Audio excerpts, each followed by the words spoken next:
As you're buying a home, it really is teamwork in terms of the buying clients, the real estate agent, and the loan officer, because there are going to be actions that are occurring from the day that you do your loan application and get a pre-approval letter from a lender or a bank, uh, through the transaction process, or escrow as they call it, until the day of closing. And I'll show you how the three parties all kind of work together. Something that I tell a lot of my military clients right now, and I understand that, people are kind of swallowing high interest rates. There's concern about, the price of homes today, and, are they going to keep going up? Are they going to take a little bit of a reduction? The best thing that I can tell folks today, especially in the military that may possibly move on, 2 to 3 years from now, is whatever you buy today, plan on holding it. Hold it for a minimum of 5 to 7 years so that you can make sure that you're building enough equity in that house to where when you sell, there's no risk of actually having to come out of pocket in order to make that transaction happen.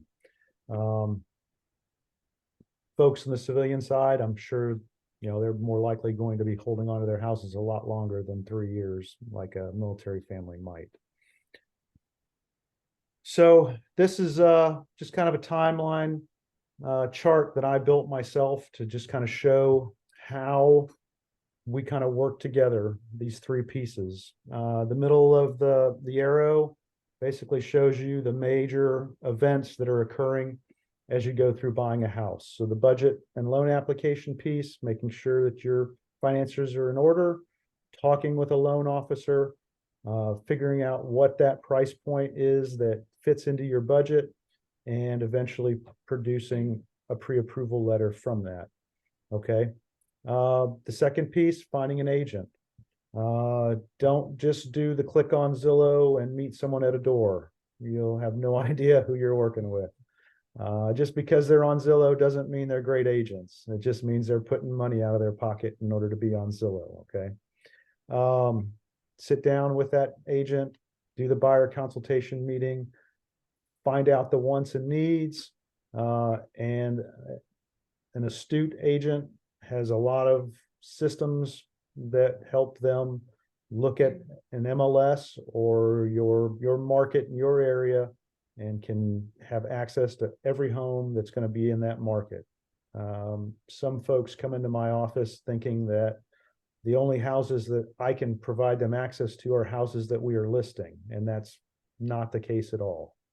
In the Kansas City area, I can see the entire market, and we work across the entire metro area with clients who are buying and selling. So setting up those property searches, figuring out what the right price point is into certain areas is very easy for us to do. And a good agent can kind of advise you what parts of a metropolis area you might fall in based on your price point.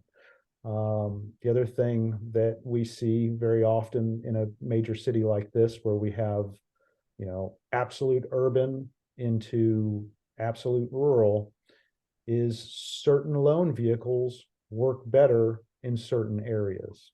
And some of that is driven on the competition in certain areas, or the familiarity of certain loan vehicles.